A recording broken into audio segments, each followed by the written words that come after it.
Good evening to everybody who has joined us live from India, and good day to everybody else from the other parts of the world. Today we are commemorating a very special day, the birth of a mathematical genius from India, Srinivasa Ramanujan. In the words of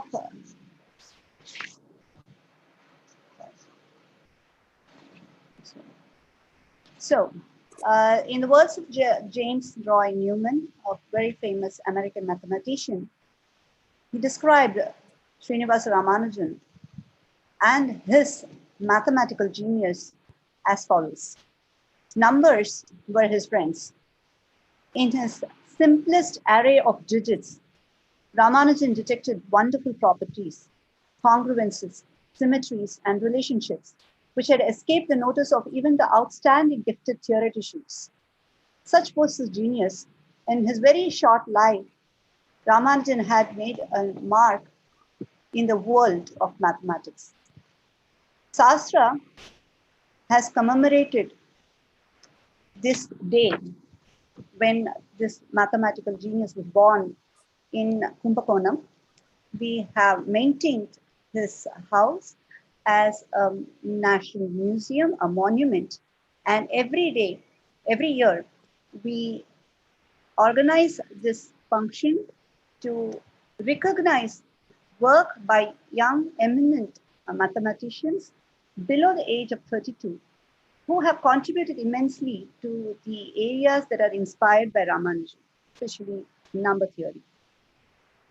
In the pre-COVIDian era, we had the fortune of listening to these award winners and many such stalwarts of mathematics who visit, as Professor Alladi Krishnaswamy rightly put, as a pilgrimage to this small part of the state of Tamil Nadu, this Kumbakonam, to commemorate Ramanujan and his genius.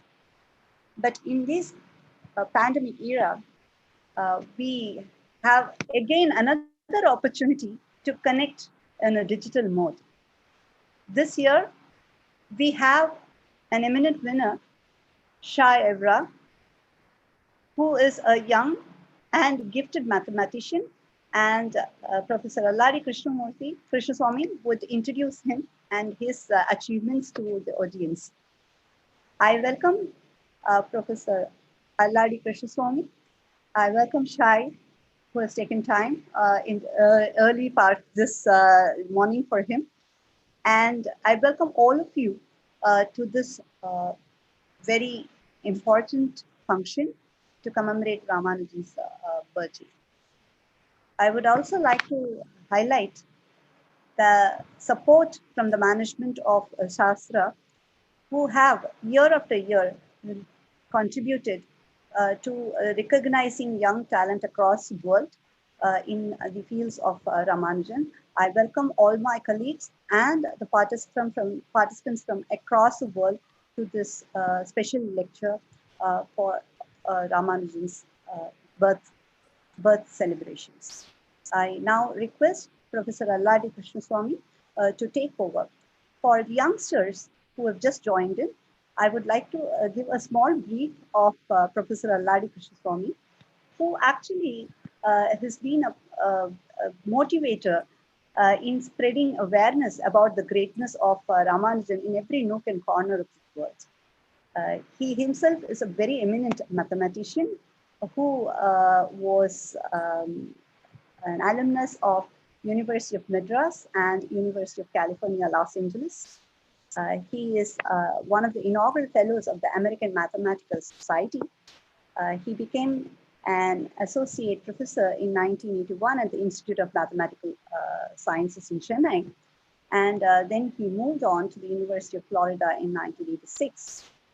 He has been a champion of Ramanujan's work, and he has been one of the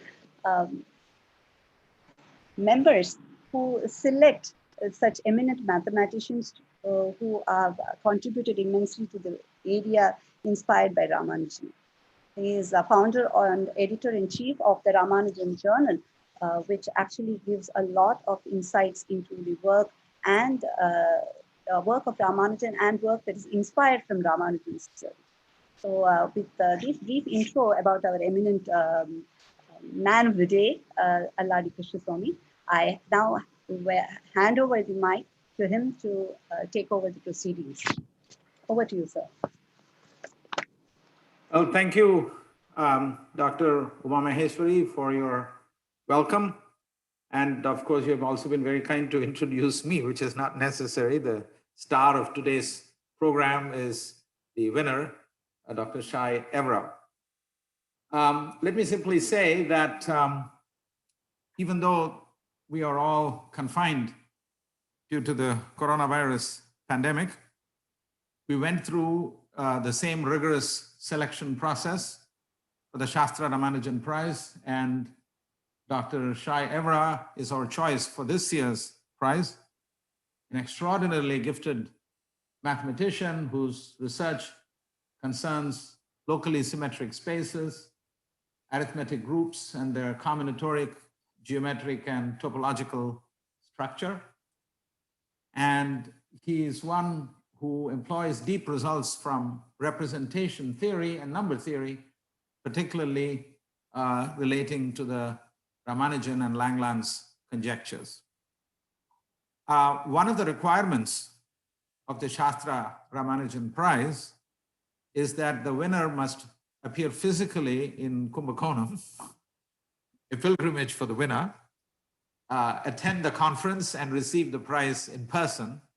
And also it provides Shastra, the hosts, to show the winner the home of Ramanujan, the temple where he worshipped, the high school he attended, and so on, so that it's a wholesome Ramanujan experience.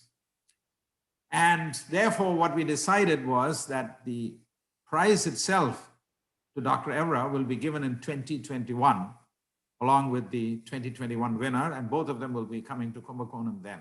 However, both Vice Chancellor Vaidya Subramaniam and Dean Swaminathan said that the annual Ramanujan lecture, which is given on Ramanujan's birthday, December 22nd, at the conference by the winner, must go on this year. And of course, we'll do it virtually. And so we contacted Dr. Evra, and he was very kind to agree to give this talk. So that's how we are here. And I want to thank both Dean Swaminathan and Vice Chancellor Vaidya Subramaniam for arranging this, and Dr. Uma Maheshwari and others for coordinating this Zoom meeting. Now, let me first emphasize that there are basically two streams of major research development for Dr. Evra. And the first of them relates to a study of expander graphs and his extension and improvement of the work of Fields medalist Gromov, and also building on the work of Kaufman, Kastan, and Lubotsky, his thesis advisor Lubotsky. So this is one stream. The second stream relates to Golden Gates, and this is work with Ori Parzanchevsky. And here he has extended earlier work of Sarnak, Lubotsky, and Phillips. And this work on Golden Gates actually has important implications in computer science. So since he's going to be visiting Shastra in 2021, when we expect everything to come back to normal by December that year, he has chosen to speak about the first aspect of his work I mentioned and give the talk on the second aspect probably in 2021. He was born in Be'er Ekov in Israel. He did his bachelor's, master's, and PhD at the Hebrew University in Jerusalem. His PhD advisor is Professor Alex Lubotsky, a very distinguished mathematician. And Dr. Evra, from early on, has been the recipient of various prizes, not surprisingly. He received the University Dean's Prize in 2010 and the Perelman Prize in 2015. and most recently the Netanyahu Prize in 2020. He has received other prizes. I just identified 3 of these. He spent the year 2018 to 2020, 2 years, visiting the Institute for Advanced Study in Princeton. He's currently at Princeton University, which is just across the street, so to speak, from the Institute for Advanced Study. And he will be returning to the Hebrew University in Jerusalem, where he has a permanent position. Let me now read the citation for you. So this is the citation. Shai Evra is awarded the 2020 Shastra Ramanujan Prize for outstanding work on high-dimensional expanders in the area of combinatorial and geometric topology and on golden gates for 3-dimensional unitary groups. The prize notes that he employs deep results from representation theory and number theory pertaining to the generalized Ramanujan conjectures. The prize recognizes his fundamental paper in the Journal of Topology and Analysis, in which he extends both the combinatorics and automorphic form theory to generalize and the construction of Gromov and others on expander graphs.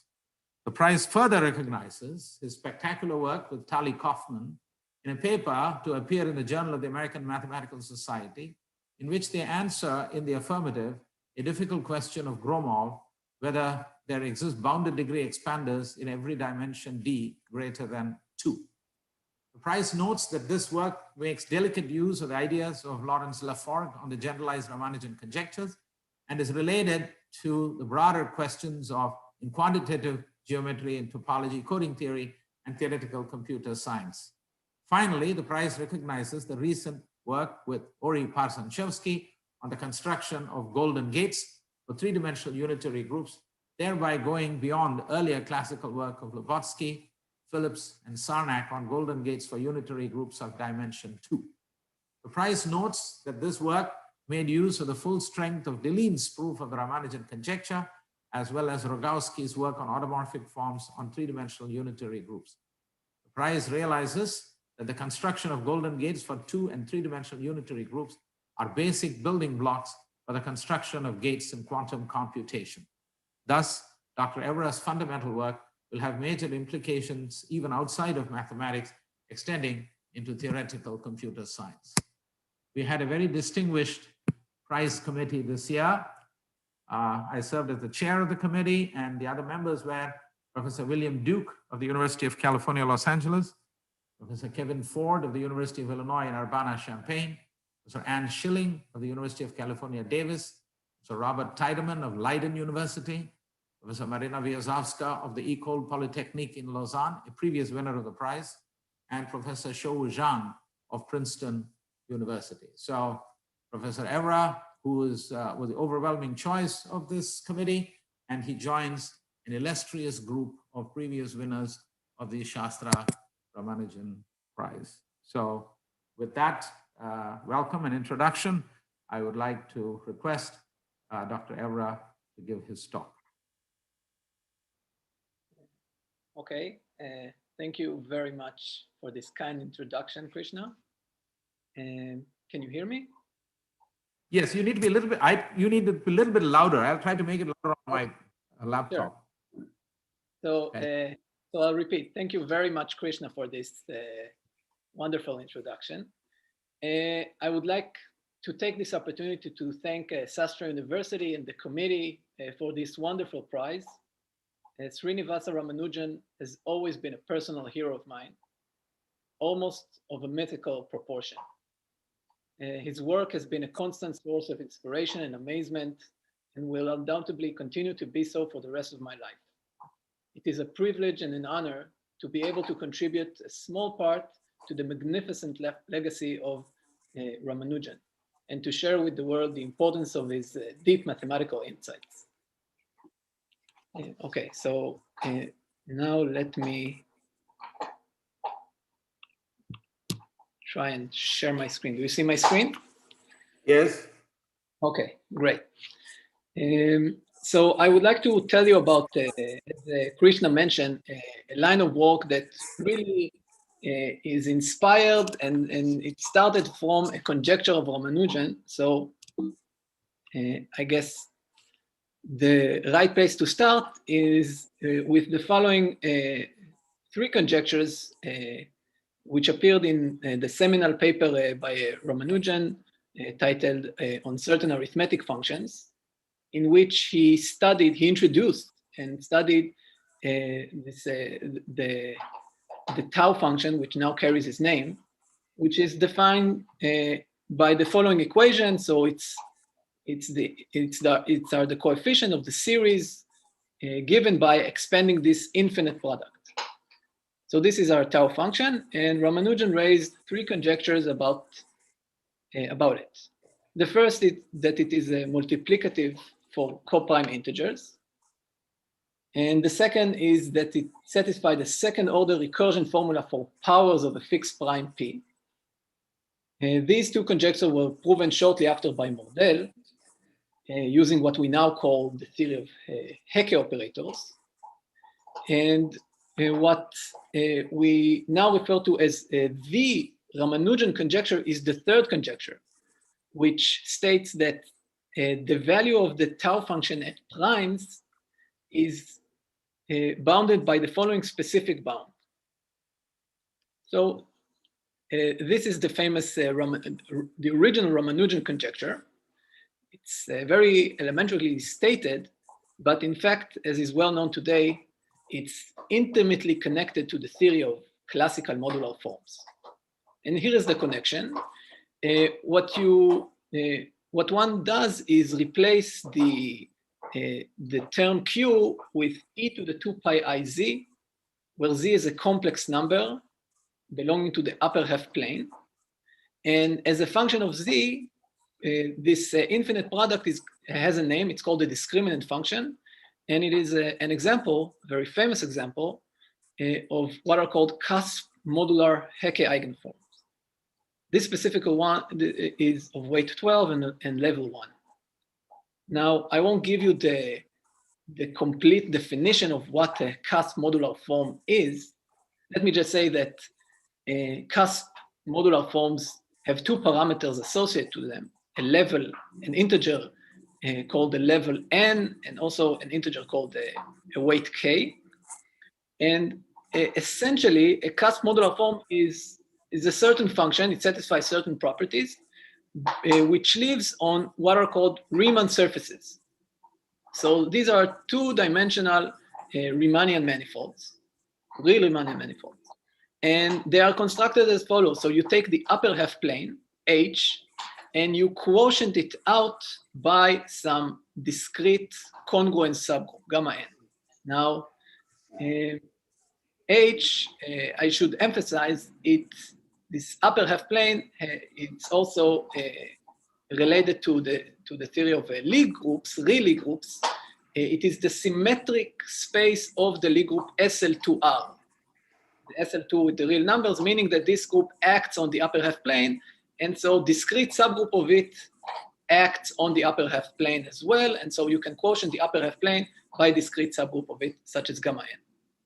Now, these Riemann surfaces enjoy a special property that they come with a large set of operators acting on them. These operators are called Hecke operators. They are fundamental operators in number theory, and they all commute with one another, and they are parameterized by primes which do not divide the level n. And so you can simultaneously diagonalize the space of cusp modular forms, and a common eigenvector of all these Hecke operators is called a Hecke eigenform. And for each one such cusp modular Hecke eigenform, you get a sequence of numbers, its eigenvalue, parameterized by the prime p. For example, the discriminant function from earlier is, as I mentioned, a Hecke eigenform, and its eigenvalues are precisely the values of the Ramanujan tau function. And so in the 30s, Peterson extended Ramanujan original conjecture to cover all cusp modular Hecke eigenform. And the conjecture states the following bound on the Hecke eigenvalues of such cusp modular Hecke eigenform. This conjecture was proven almost completely by Eichler in the case of weight 2, and it was proven completely, and thus answering also Ramanujan original conjecture, by Deligne in 1974. So this is a Ramanujan conjecture and its generalization in the classical theory of modular forms. Now there is an analog picture that I want to tell you about. It's an analog of the Riemann surfaces, but in the p-adic world. So what we would like to do is to switch the roles of the real numbers with the p-adic numbers. The p-adic numbers, to those of you who don't know, so you can, there are many ways that one can complete the field of rational numbers. The most common way is using the usual absolute value and get the real numbers, but there are other absolute values, there are p-adic absolute values, in which you can complete and get a different locally compact field. Now,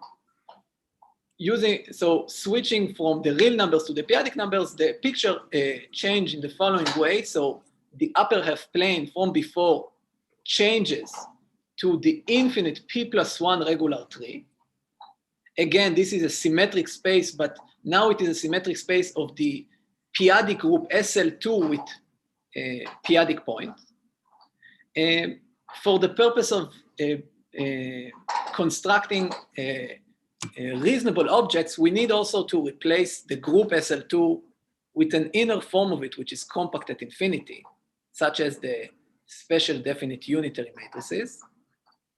And this enables us to define it and to replace the congruent subgroup from before with now congruent p-arithmetic subgroup, which looked very much similar to the previous one. There is some congruence condition modulo n.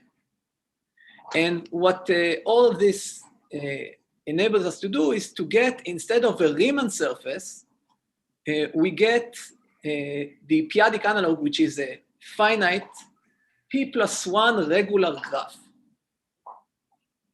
So instead of taking the upper half plane and quotienting it by the congruent subgroup, we take the infinite p+1 regular tree and quotient it by the p-arithmetic congruent subgroup and get a finite object.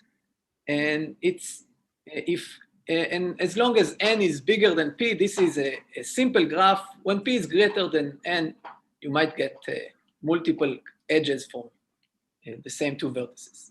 But in any case, these two graphs are part of the construction of Lubotsky, Phillips, and Sarnak, the famous construction of Lubotsky, Phillips, and Sarnak, and independently of Margulis, of what they called Ramanujan graphs. I will explain the meaning of the term Ramanujan graph in a few slides, but I just want to connect these graphs to the classical theory of modular forms. And the way to connect it is to use a result called strong approximation.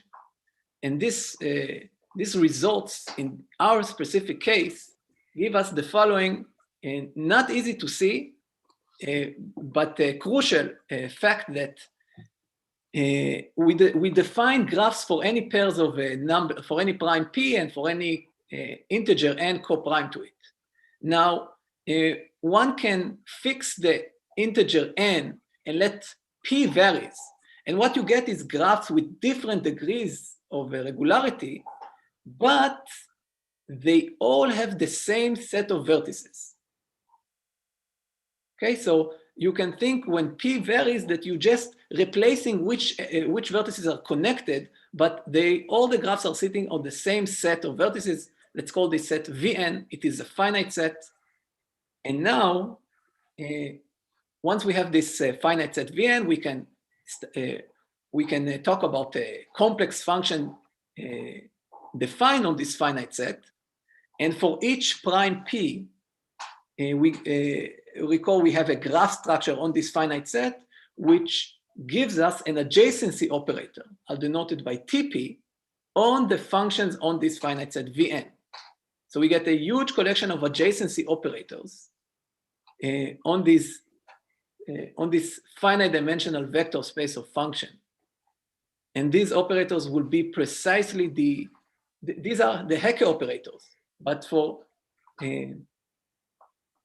for the group SU2. So these are the analog of the classical Hecke operators of SL2. And it's not trivial, but it is in fact true that they all commute with one another. And the best way to see it is to move to the language of Adels. And in any case, now that we have a commuting Hecke operators, we can simultaneously diagonalize the space of functions, complex function on the spinor set Vn, and get an orthonormal basis of a simultaneous eigenfunctions. And each eigenfunction gives us a sequence of eigenvalues, Hecke eigenvalues, one for each prime p. And now among these eigenfunctions, there are one or two which are very well understood. So the first one is the all constant function. Its pth eigenvalue is always p plus 1. In the case where the graphs are bipartite, the last one is also fairly well understood. Its eigenvalues are always minus p plus 1. These are called the trivial eigenvalues. And the question is, what can we say about the non-trivial eigenvalues? And here is where the Ramanujan conjecture kicks in, so to speak. So combining the Ramanujan-Peterson conjecture, in this case, it suffices just the weight 2 case. And we need to combine it with a certain correspondence due to Jacquier and Langlands that enables us to move the consequence of the Ramanujan-Peterson conjecture from the classical theory of modular forms to our setting of finite Ramanujan graphs, so these finite graphs. What we get is the following bounds on the eigenvalues of these, the eigenvalues of these Hecke operators on these graphs, or adjacency operators on this graph. So we get that the non-trivial eigenvalues are bounded by 2 times square root of p. Okay, so this bound is extremely important. This 2 times square root of p, and to explain to what it is, to explain why it is so important, I need to now I need to tell you about the theory of expander graphs. Okay, so now I'm switching it's to a seemingly unrelated topic in computer science or in combinatorics.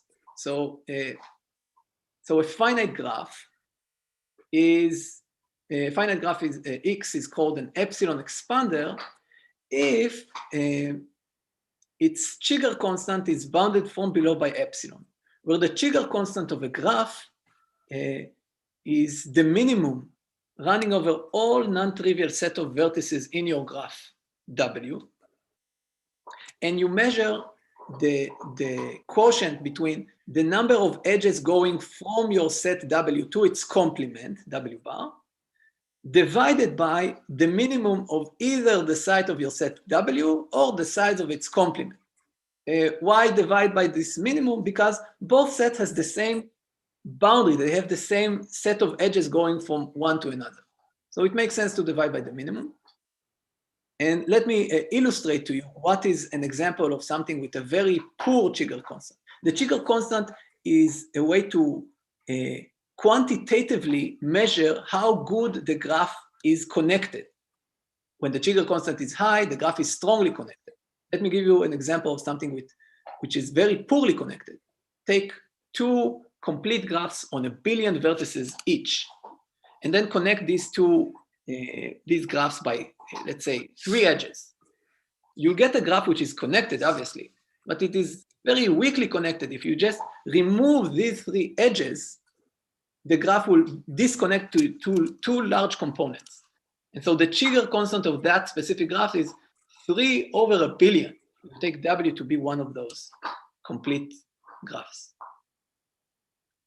Okay, so this is the notion of Chigger constant. It is borrowed from, of course, differential geometry. Chigger did most of his work. Now, in the theory of expander graphs, one is interested not in one graph, but in a family of graphs. And we call such a family of expander graphs if they are simultaneously, they're all bounded degree, say every vertex in each of these graphs has at most 3 neighbors, and they're uniformly expanding. There is a uniform epsilon such that all the graphs have Chigger constant bounded from below by this uniform epsilon. And this, in the theory of expander graphs has really received a intensive study in the past 5 decades. They found numerous applications in computer science to such topics as de-randomization, efficient networks, error correcting codes, and many, many more. I highly recommend reading the survey paper by Huri, Linnell, and Vigderson titled Expander Graphs and Their Applications in the Bulletin of the AMS. Moreover, this theory of expander graphs have also found many applications in pure mathematics, such as to the problem of integral Apollonian packings, the Rusowitz problem, Thurston conjecture on the virtual Betti numbers of hyperbolic manifolds, and many others. And for this topic, let me recommend a survey by Alex Lubotsky titled Expanders in Pure and Applied Mathematics, also appear in the Bulletin of the AMS. Now, so expanders are very amazing objects, but one might ask whether is there even one family of expander graphs? It's not so trivial. Now, it's hard to overestimate the importance of the following result, which says that this is one of the most useful things in the theory of expander graphs, which tells us that there is a spectral criterion for expansion. What do I mean by that? So let's assume for simplicity that our graph is connected and k-regular on n vertices. Now this graph has a natural adjacency operator defined on it.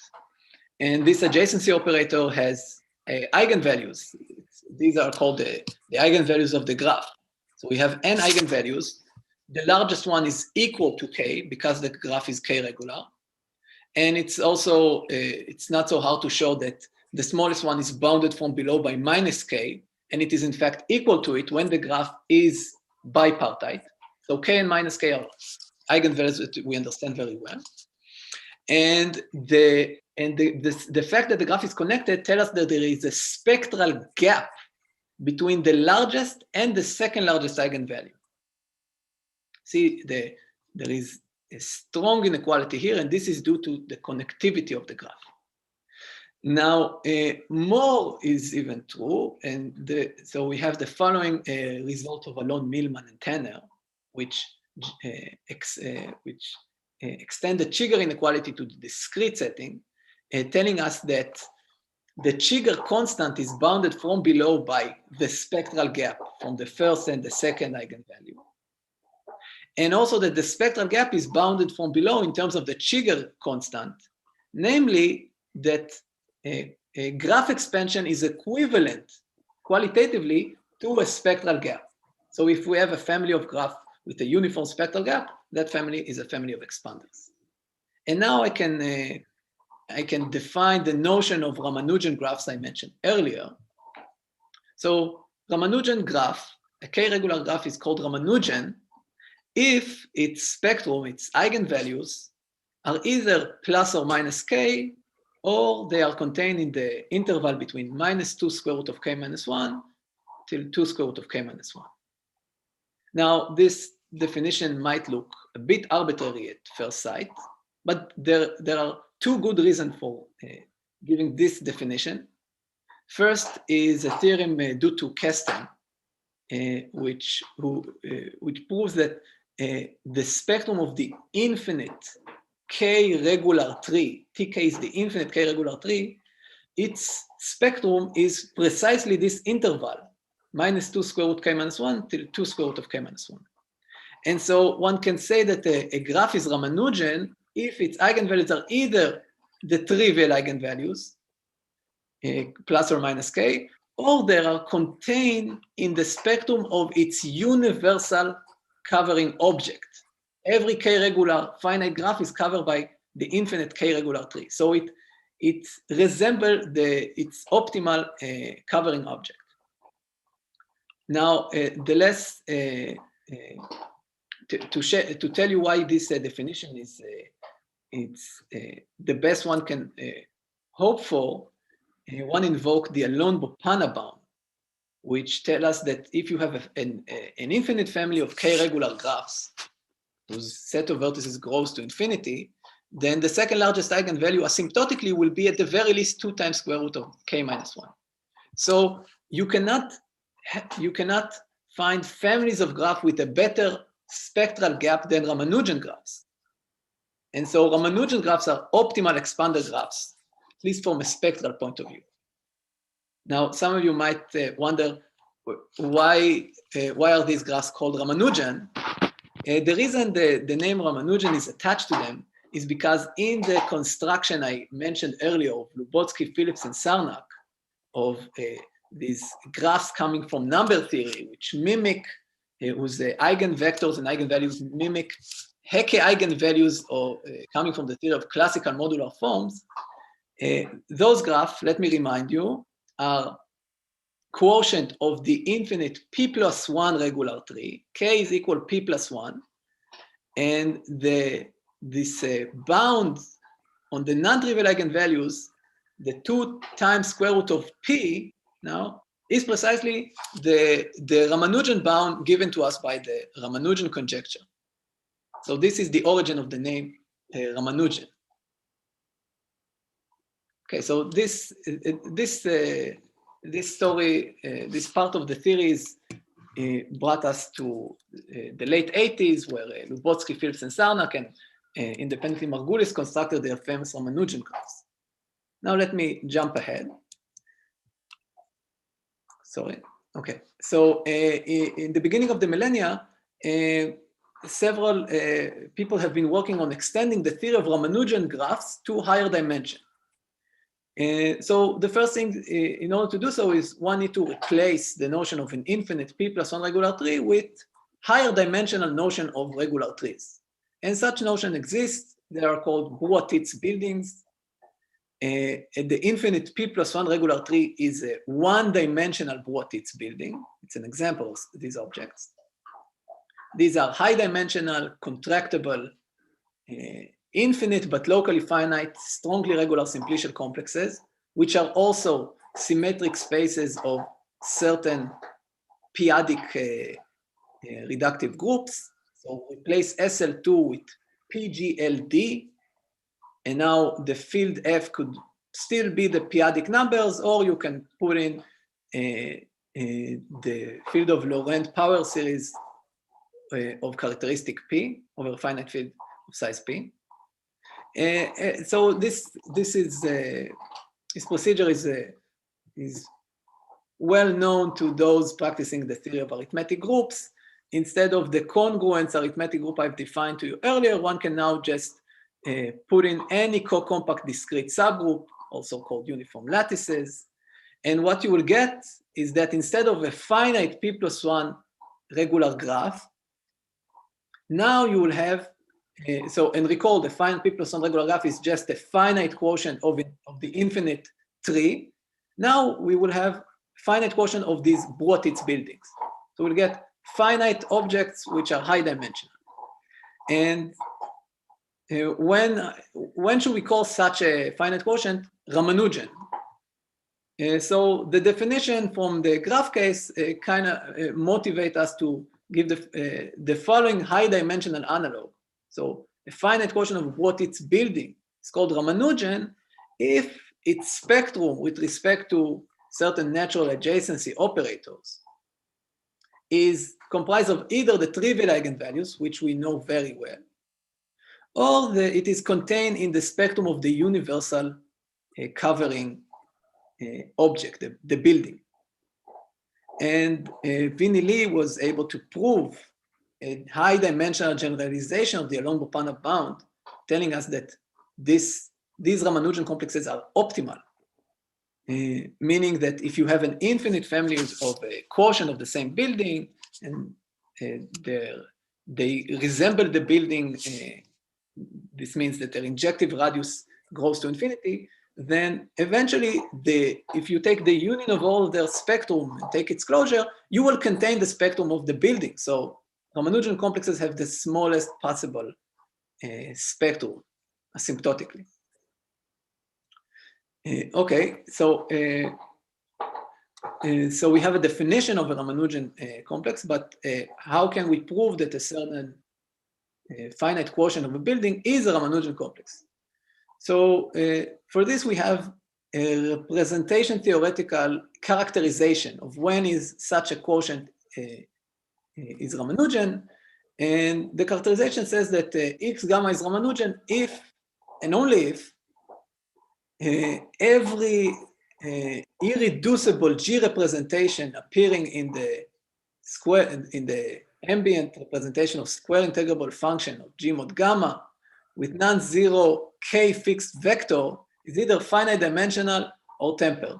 This is quite a mouthful, and I'm sure that people who are not familiar with representation theory won't take much from this proposition. This is the point is that we can interpret the eigenvalues in terms of representation of the group G. And just to make one small remark, the finite dimensional representation are the trivial eigenvalues, which we know very well, both the eigenvalues and the finite dimensional representation. And the tempered representation are those which mimic the eigenvalues satisfying, which belongs to the Brotitz building. So these are the good eigenvalues, these are the trivial eigenvalues. And so we have this proposition. And so this proposition, let me just say the context of its usefulness. And to explain its context, I must mention the work of Satake. So going back even to the formulation of the classical Ramanujan conjecture, the Ramanujan-Peterson conjecture, the conjecture is formulated in the language of classical modular forms. Now, Satake has had the insight that one can reformulate the conjecture in terms of representation theoretic language, moreover, in terms of automorphic representation theoretic language. And this enables him to extend the Ramanujan conjecture to other groups. The classical modular form corresponds to the group SL2 or GL2. But in Satake reformulation, you can state the Ramanujan conjecture for any group, such as PGLD, for instance. And so we get a generalized Ramanujan conjecture for the group PGLD over the field of rational numbers or number fields or any global field. And the following result due to Laurent-Laforgue shows that the generalized Ramanujan conjecture for PGLD for global fields of positive characteristic is correct. And again, I won't explain what this notion precisely means, what this cuspidal or automorphic actually means, but it's this result of Laurent-Laforgue, which is built on the work of Drinfeld in the case of D equal to 2, is what enables 3 different groups of researchers to construct Ramanujan complexes. So in some sense, this result motivated the proof of the Ramanujan conjecture for higher groups, higher dimension, higher rank groups, motivated the construction of Ramanujan complexes.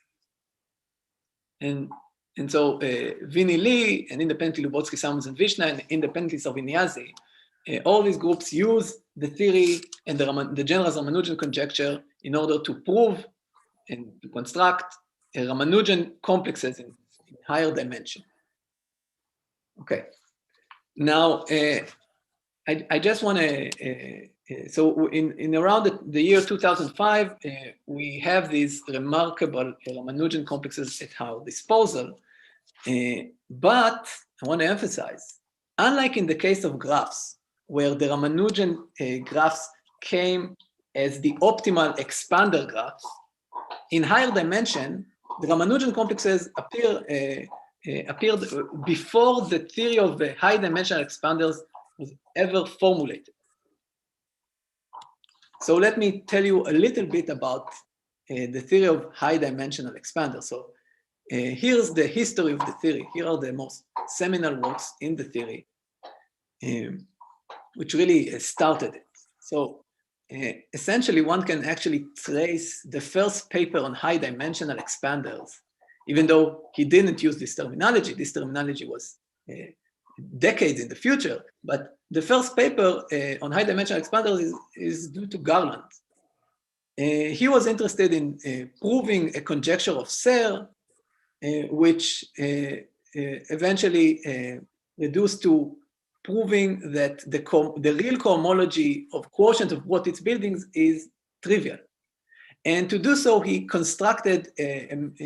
invented a method called the local to global criterion for, and let me emphasize this, spectral expansion.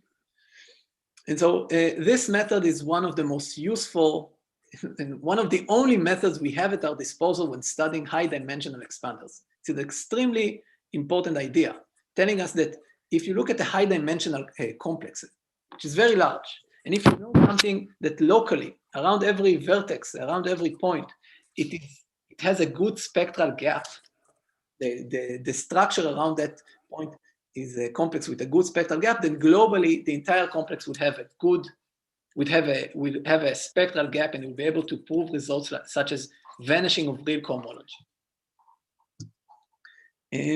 Okay, now 40 years later, two different line of works, one by Lineal and Meshulam, the other by Gromov, each studying and is interested in completely different mathematical line of research, came across the same notion, which we now call the F2 coboundary expansion.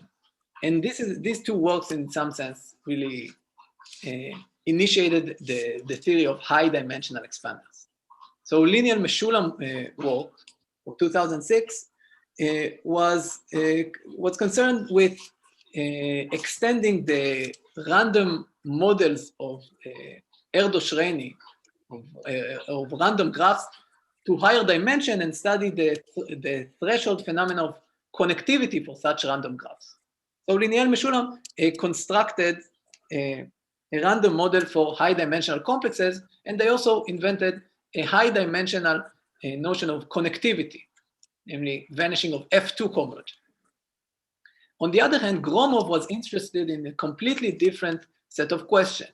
He was interested in studying the maps between different spaces and how to measure their complexity.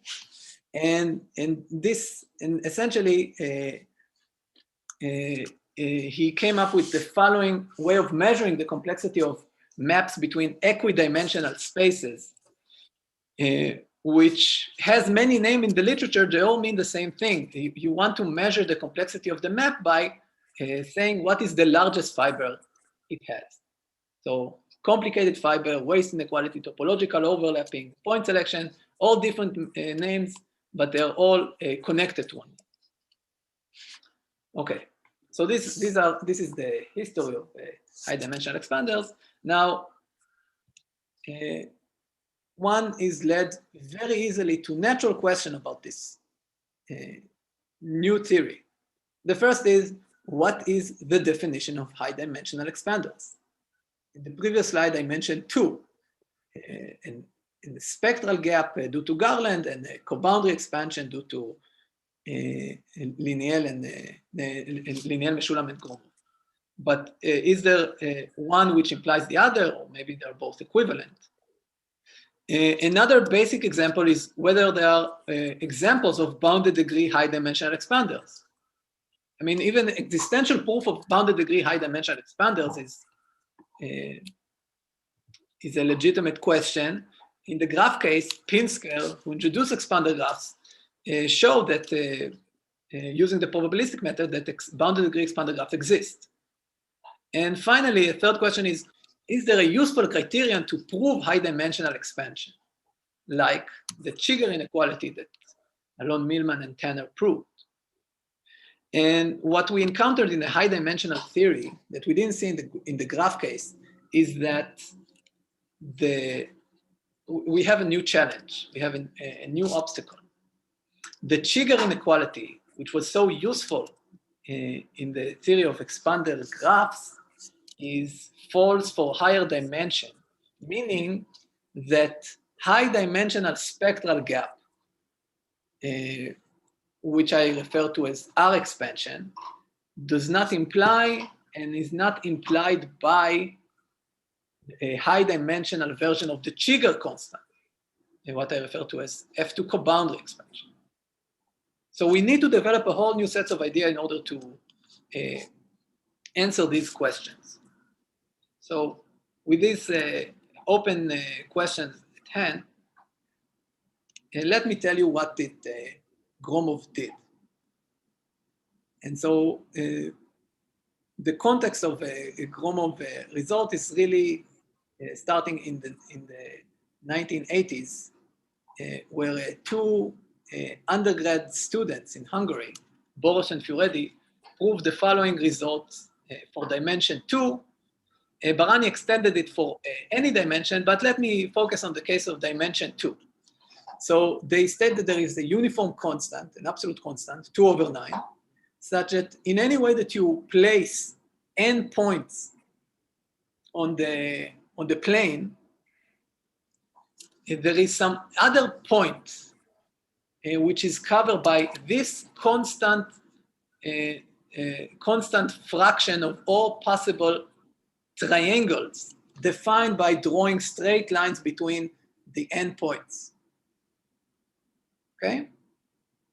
So this is the result of the Boros and Furedi, and Barani extended it, and the constant CDF became very interesting, and there are a large set of works studying and improving this constant CD of Barani, which is not optimal in higher dimension. And this line of work goes under the name of point selection theorems. Now, in 2010, Gromov came and proved the following remarkable results. So again, the result works for any dimension, but let me fix in dimension 2. Even there, it's quite surprising. So you take n points in the plane, and now you're allowed to draw continuous lines between the points, and what you get is you get a lot of weird-looking triangles, topological triangles, and still the statement of the theorem holds. There will be a point which is covered by a constant function of the n choose 3 topological triangles. And so this theorem is amazing. It's almost counterintuitive, because obviously you do not know which point to pick. In the Boros-Furedi theorem, you pick the circumcenter, but here you can take all the triangles to avoid the circumcenter. But Gromov ensures us that there will be a point. What even more striking from this this amazing strengthening of the Boros-Furedi-Barani theorem is the fact that Gromov's constant is better than Barani's constant. And also in dimension 2, he achieved the optimal constant, even though he is allowing very weird way of drawing the lines. In any continuous way that you draw the line, still 2/9 constant of all topological triangle will cover a fixed point. Now, I want to give you an example. So I want to show you a video which I got from Alex Lubotsky. So I'll show it to you using his kind permission, showing you what does the Boros-Furedi and what does it mean. So here is an example. I put 8 points in the plane, and here in this video you see how it's the triangles, the affine triangles, beginning to cover up the points. There should be 56 triangles, and here you go, and you're starting to see there is an area which becomes very, very red, and that area is where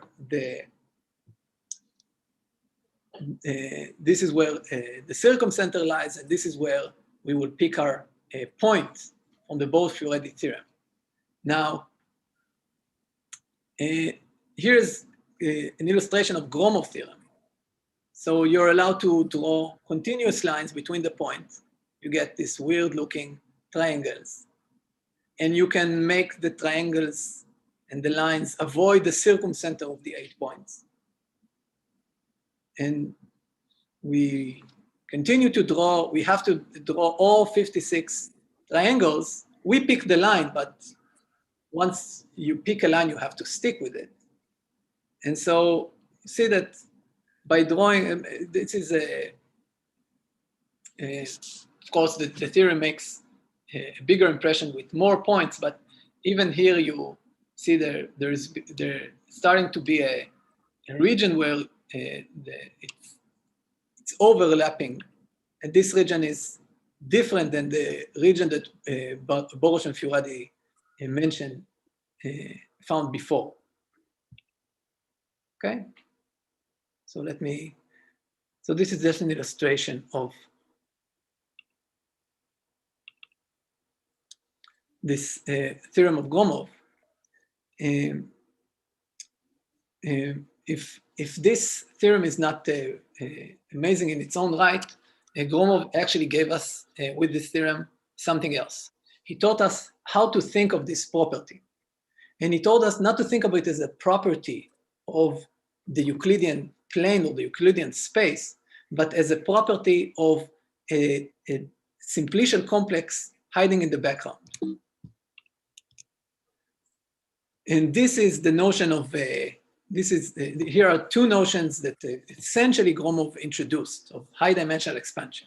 So X is a D-complex, meaning a finite, pure, D-dimensional simplicial complex. And we call such a complex an epsilon, sorry, an epsilon geometric expander, respectfully epsilon topological expander, if for any affine / continuous map from the complex to the D-dimensional Euclidean space, there is a point in the Euclidean space such that its fiber intersect an epsilon fraction of the faces in X. And using this new terminology, one can restate Barani's and Gromov theorems as saying that the complete complexes, the family of complexes of dimension D, taking all possible faces, all possible simplices, are geometric / topological expanders. And so, but this is not the end of the story, because recall, for expander graphs, we want them to be uniformly expanding, but we also want them to be of bounded degree. The complete graphs are not good expander graphs. And so the question is, can you come up with a bounded degree geometric and / topological expanders? And the first question was answered by Fox, Gromov, Vincent Laford, Naor and Pach, in which they prove that there exists bounded degree geometric expanders by a random method, and also they gave an explicit construction, and the explicit construction uses the Ramanujan complexes mentioned and constructed earlier. In some sense, this paper is the paper that connects the theory of Ramanujan complexes and the theory of high-dimensional expanders for the first time. But the more difficult question of whether there are bounded degree topological expanders was raised by Gromov and left unanswered. Okay, so to answer it, I will need, so the next few slides will be slightly technical, because we will need to extend the Chigger constant to higher dimensions. And in order to do so, one has to use the language of algebraic topology over the field of two elements. And so we have our complex X, and to such a complex, we can associate it vector spaces, the spaces of K cochains, which are functions from the K-dimensional faces on X to the finite field. And one can define, using the incidence relation of X, a co-boundary operator, again, over F2. And once you have a co-boundary operator, you can define the usual notions of spaces of co-boundaries, the spaces of co-cycles, and the cohomology space of X. And finally, there is a small technical issue in which you need to introduce how are you counting, how are you measuring the size of chains. You can just ignore this point, but there is a right way to do it, which was shown to us by Garland in his paper. So in any case, now I can define the analog of the trigger constant in higher dimension. So a complex is called an epsilon co-boundary expander if if its a co-boundary expansion constant is bounded from below by epsilon, where the co-boundary expansion constant or the high dimensional trigger constant is the minimum running over all cochains which are not co-boundaries. And you take the quotient of the size of the co-boundary of F divided by the minimum of the size of F plus B, where B is some co-boundary coming from lower dimension. Now, so this is the high dimensional generalization of the trigger constant I mentioned from before. There, F was the indicator function of a set of vertices W. The co-boundary of this set are precisely the edges going from the set W to its complement. And the minimum here, in the case of graphs, was the minimum of either the size of F or the size of its complement. So again, when restricting to dimension to k equals 0, we get the trigger constant from before. And also something to note is that the notion of, what do you mean that when a complex is connected? So one notion is to say that one way to define high dimensional connectivity is claiming that the cohomology should vanish. Now, it is a simple but important observation to see that the cohomology vanishes precisely when the trigger constant is positive. And so the co-boundary constant is positive. So co-boundary the notion of co-boundary expansion is a quantitative version of high dimensional connectivity. Okay, so why is this notion related to the topological expansion I mentioned earlier? Well, it's related because of the following result of Gromov, who shows that co-boundary expansion imply topological expansion. And so if one would like to prove there exist bounded degree topological expanders, maybe one should look for bounded degree co-boundary expanders. And since we have already candidates, which are the Ramanujan complexes, which are bounded degree, we might try and prove that they are co-boundary expanders and finish the day very happy.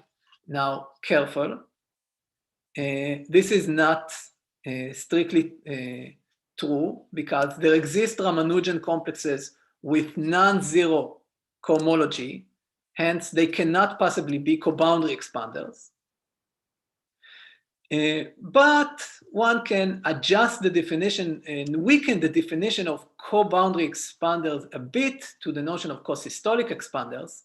I won't tell you what this notion means in higher dimension. Let me just tell you what it means for graphs. So a co-boundary expander graph is an expander graph. A co-systolic expander graph is a graph which might be disconnected, but each connected component is an expander, and each connected component is very large. This is the co-systolic inequality 4 here. So in any case, this slightly weaker notion is enough to imply the topological expanders. This strengthening of Gromov, extension of Gromov's theorem is due to Dotter, Kaufman, and Wagner. And now we reach the crescendo. And so building on the breakthrough of Kaufman, Kashdan, and Lubotsky, who dealt with the case of D equal 2 and 3, in a joint work with Tali Kaufman, we were able to prove that we have the following local to global F2 expansion, not spectral expansion, but F2 expansion criterion, showing that if a certain bounded degree complex satisfy two properties, one with that saying that its links, the links are defined above, and they're essentially the unit sphere or the local view of in the simplicial complex language. So if the local structure of the complex is a coboundary expander and an excellent graph expander, then after a small adjustment, the complex itself, or after removing all its top dimensional faces, you will get a cosystolic expander. Now, the Ramanujan complexes do satisfy these two properties. In a way, I don't know of a lot of complexes that satisfy this property, which don't come from the construction of Ramanujan complexes. So satisfying this property is quite remarkable, and they do satisfy it. And thus we, as a consequence of all these results, we are able to conclude that Ramanujan complexes do give us bounded degree topological expanders, thus answering the question of Gromov about whether bounded degree topological expanders exist at all. And so let me finish the following slide. So Ramanujan complexes are remarkable geometric and combinatorial objects, and we are just beginning to scratch the surface of how useful they are and what other remarkable properties they possess. Let me just list a very small number of applications that Ramanujan complexes have shown to have to other fields. So this question of Gromov is actually part of a line of investigation by Gromov and by Gromov with Larry Guth, in which they ask a question about how complicated geometric spaces can be when we have certain bounds on their, when we require that locally they won't be, they will have bounded complexity. And so these Ramanujan complexes give us examples of very geometric, in some sense, extremely complicated geometric spaces. There are also applications of Ramanujan complexes to the theory of quantum error-correcting codes. This is part of a joint work with Tali Kaufman and Gilles Zemmour.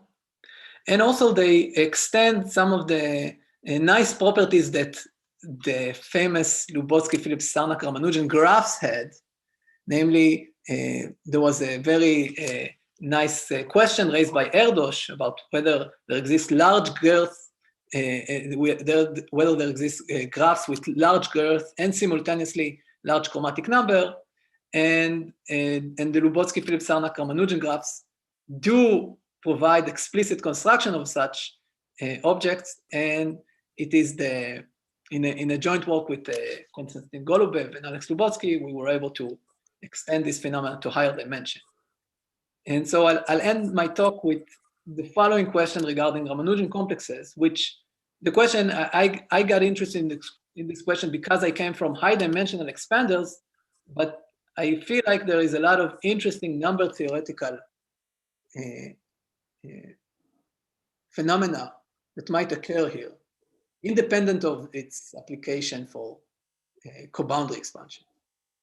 So the question is simply, what can we say about the cohomology of Ramanujan complexes with respect to F2 or other finite fields, or maybe just studying the all torsion cohomology? So, so I think I'll stop here, and I'll thank you very much for your attention. Thank you, Dr. Evra, for a very lucid presentation of a deep and difficult topic. We appreciate how you explained to us the origin of the name Ramanujan graphs, how it emerges out of the generalized Ramanujan conjectures, and also explain this deep work of Gromov and your current solution of the problem, question of Gromov in all dimensions D bigger than 2. Now, so thank you once again for a lovely lecture. In view of the fact that this has been set up in YouTube, and there are people who are probably having questions, those listening in YouTube, it is Dr. Uma Maheshwari who will be, who must have assembled the questions on chat from there. So I'm going to turn it over to her to transmit those questions to you. And I think she has some questions, a couple of questions herself. So Dr. Uma Maheshwari, could you convey to Dr. Evra the questions that have been asked? Yes, thank you, Dr. Aladi. Was it such a scintillating talk? So there are a lot of congratulatory messages to Professor Evra, but there are a couple of questions which I have posted in the chat box too. Primarily, these are questions of the viewers. A viewer wants to know, can you please explain with example of an expander graph in error correcting code? Can I please explain the second bullet point in this slide, or expander graphs, their application for Error correcting code? Yes. Okay. So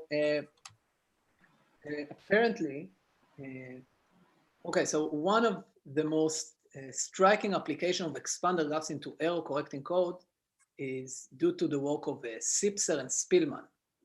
I think that I'll be remiss if I won't mention the lucid and excellent presentation of, there is a beautiful paper of Daniel Spielman describing the connection between expander graphs and their application. If you would like, please send me an email and I'll send you that paper. I learned a lot from it. The idea is that in error correcting codes, you're trying to construct inside an ambient vector space, you're trying to construct a subspace in which all the vectors are away from one another. And the use of expander graphs to constructing such codes actually already appear in the work of Tanner, in which he reformulated the language of linear error correcting codes. He reformulated it to finding graphs with certain, for lack of a better word, nice expansion properties. In that way, you won't be able to find small code words or vertices which are constraints which are not highly connected to a large portion of the graph. So again, I'm not sure I can do this topic any justice. Please send me an email and I'll send you the paper. Yeah, thank you. I think that particular topic has elicited some more queries. You know, there is another viewer who wants to know about the quantum LDPC error correcting course. You know, what exactly is that? Can you shed some more light on that quantum LDPC error correcting codes? Right. Or in particular, what is LDPC? Right, okay. So LDPC stands for low density parity check. It is, the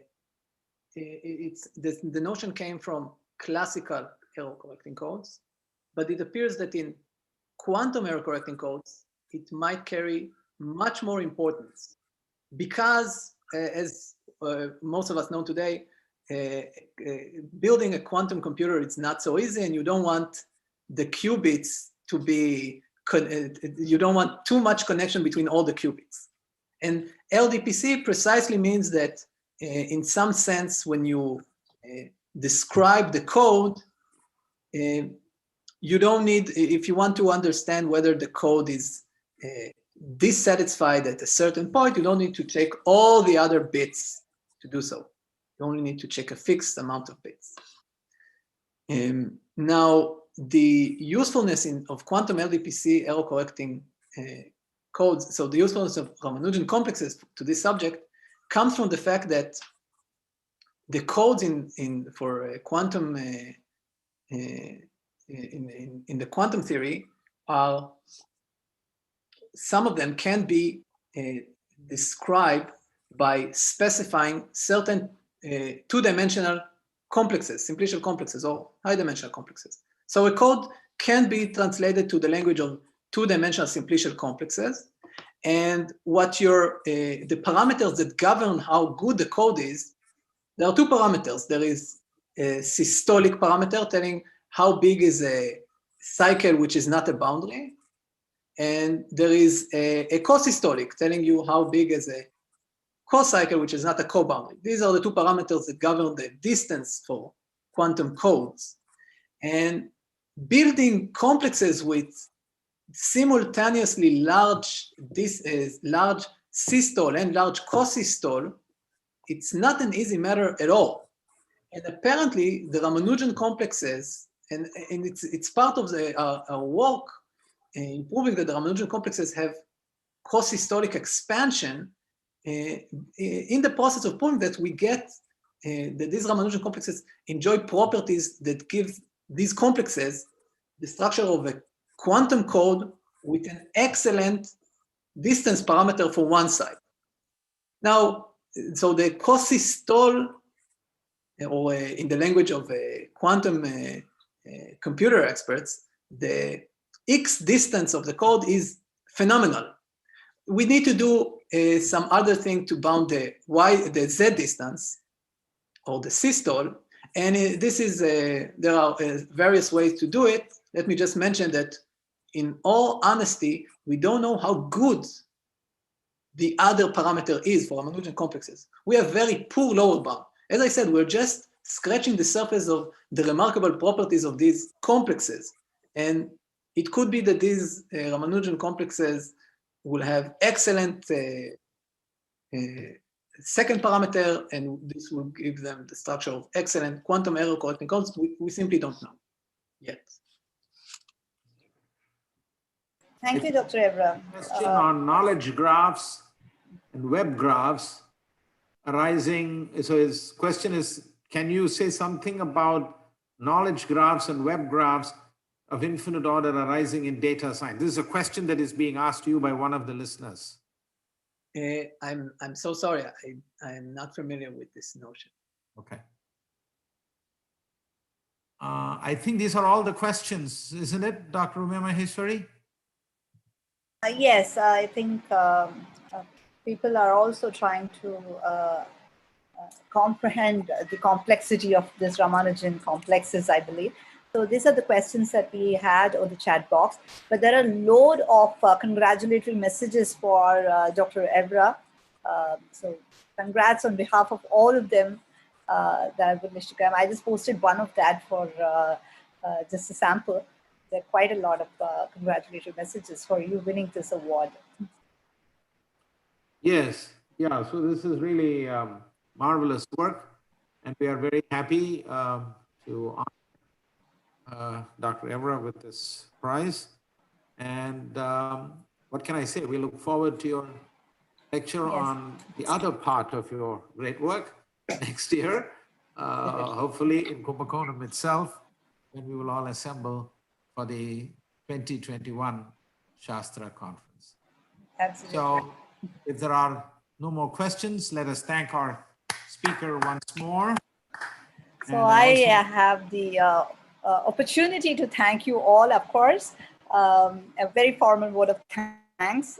First of all, I would like to thank our Chancellor, who's been the prime mover for all our initiatives, especially a big thank you to him, because he had the vision and the aim to actually establish this Ramanujan Museum and this award year after year since 2005. And we have the privilege of listening to some experts and interesting areas that has probably kindled the curiosity of many young minds in these parts and also everywhere in the world. I would like to thank our Vice Chancellor, Dr. Vaidya, whose idea actually has brought us all on this online platform. So this is an important day and we couldn't miss it. And we needed to hear from this year's winner, and he had not disappointed us. And I would thank our Vice Chancellor for being spearheading this online platform, which has also been a new experience for all of us down. Of course, our Dean Planning and Development, Dr. Swaminathan, and Dr. Aladi, who has both of them have been really prime sources of motivation. They always plan ahead about these conferences, And as Professor Alladi rightly mentioned, this pilgrimage to Kumbakonam to visit Ramanujan's birthplace and deliver the lecture is something not only the speakers and the winners are looking forward to, but also us as listeners. We would like to experience the passion that Ramanujan's field of number theory has inspired in these people, and so we can get that aura and we can continue some of the good work that these people have been doing. I thank Professor Alladi for doing this tough job of selecting the diamond among all those diamonds, and thank you very much. Every year we get to hear some very interesting work, very interesting speakers, and I would like to, I'm only reminded of the famous quote by Freeman Dyson, who said that the seeds from Ramanujan's garden has been blowing on the wind and has been sprouting all over the landscape. And we had a glimpse of that in Dr. Shea Avra's talk today when he talked about Ramanujan complexes.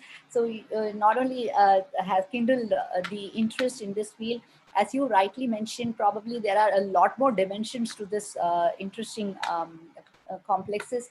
I'm sure the listeners today, there are some very young students also who are listening. I'm sure they are very inspired to actually work more in this area. And you have also, as a trailer, kindled our interest to listen to you in person when you come in 2021 to receive your award. We would look forward to, as Professor Alladi mentioned, to hear the other part of your work on the Golden Gates, which we really look forward to. I would like to thank Dr. Evra for a wonderful talk. It's the most befitting lecture today on this wonderful day. Thanks a lot. I would like to thank all our colleagues and faculty, and also the participants, so who have actually joined in to listen this. I'm sure they're all looking forward to listening to part 2 of this lecture in person in the coming year. Thanks to all of them, especially our network supports, and also some of the young students who have joined this lecture. Thank you, one and all, and we look forward to meeting you all in Kumbakonam soon. Thank you. Thank you. Thank you. All right, so that has been a wonderful, wonderful experience. And are we ready to say goodbye? Yeah. Yes, we All right. are.